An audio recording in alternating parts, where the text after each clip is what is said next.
Did Republicans call 1-800-DIAL-A-SPINE?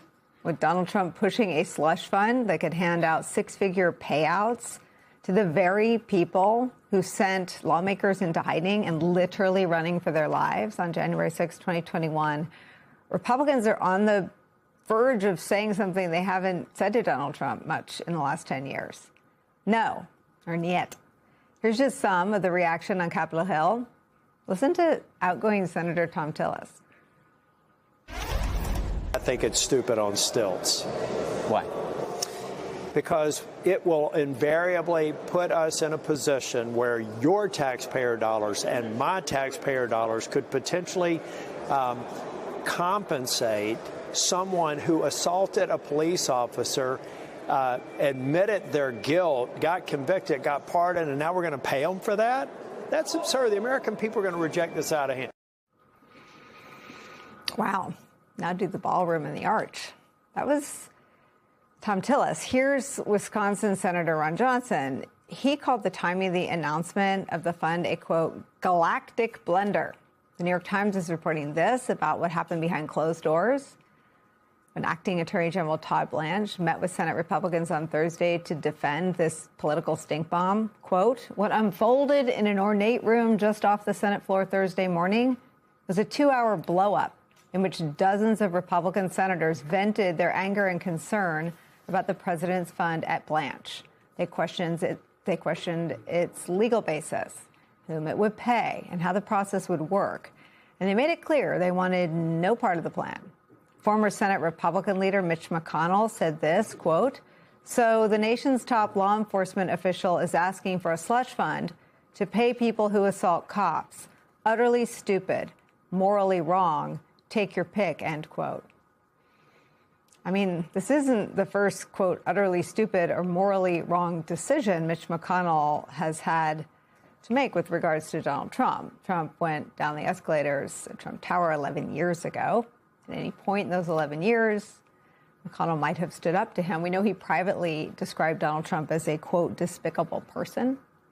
But McConnell and the rest of the Republican Party wouldn't be here now if they'd spoken up before this news cycle, with Donald Trump now literally asking them to sign off on and commit money to paying out the people who threatened to kill all of them and Mike Pence on January 6th.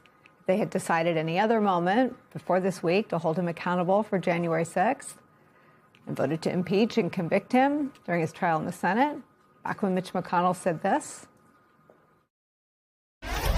There's no question. None. That President Trump is practically and morally responsible for provoking the events of the day. No question about it.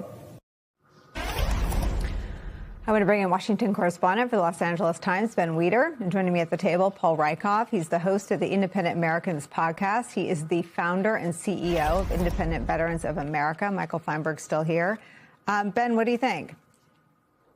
I mean, I think, I think if we're thinking about why this moment, why now? I mean, certainly, I don't think you can find very many people outside of, President Trump and Todd Blanche who are defending this IRS slush fund. But, the politics are important to consider. On the one hand, we've seen in recent weeks the tremendous power that Donald Trump still wields in Republican primaries.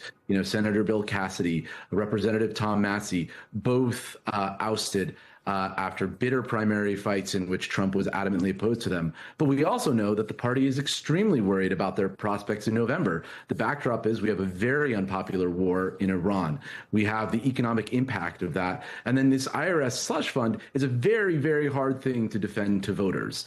How do you defend to voters that your taxpayer money should go to someone who is convicted of crimes, who in some of the cases of some of these January 6th protesters have been subsequently convicted of other crimes after being pardoned? It's a very, very hard sell. And I think, the political calculus and the real challenges that Trump's decisions, which seem from a political perspective to be driven more in many cases by vengeance than any real grand political strategy, are causing some Republicans to say, wait a second, maybe it's time for us to actually step up and oppose something. Yeah, I mean, Paul Rieckhoff, I think the problem is that there's a political calculation at all. It should just be WTF, this is wrong. Next request. Because the thing about Trump is, and this has always boggled my mind about the fear that Republicans have, he'll move on and ask for something else next week. I mean, this is like he doesn't stay mad. He just asks for something else ludicrous. And here he is. I mean, the thing with the fund, too, is that he doesn't think there's anything wrong with it. He thinks it's too small. Listen. You know, it was the most violent thing I've ever seen in politics, what they did. And yet if I say, oh, let's look at this one or that one, they say weaponization, weaponization. What they did in terms of weaponization will never be allowed to happen in this country again. So we think that those people, we think that anybody involved in that process should partake. And you're talking about peanuts compared to the value. It destroyed the lives of many, many people. So it was the most violent thing. I think he's talking about the prosecutions of him. I played the sound of Mitch McConnell basically referring him for criminal prosecution. That's essentially a criminal referral. If he'd done that on paper, it would have been asking the Department of Justice to investigate him. Describes him as practically and morally responsible for the violence on January 6th. So it's Memorial Day weekend, where we honor the integrity, the sacrifice, the honor of generations of Americans who stepped forward. And a couple days before that, he wants to provide compensation, we shouldn't even call it compensation, a payout for people who violently attacked the government, domestic terrorists who showed the opposite of honor, integrity, and courage. It's despicable. It's overwhelmingly unpopular. It's about time Republicans stepped up and drew a line, and hopefully that'll give them momentum on things like Iran and Cuba. But I also think there's another part of this. The more desperate he becomes, the more dangerous he becomes. And I don't think this is accidental. I think this is strategic. I think he wants to incentivize people to stand up and oppose the government, to attack the government sites, the elections. It'll be a great focal point coming up in just a couple weeks. And I've called it Plan C. Plan A, if he wants to disrupt the elections, is the military. For the first time in nearly a decade, a significant number of Republican lawmakers appear ready to tell President Donald Trump something he rarely hears from within his own party.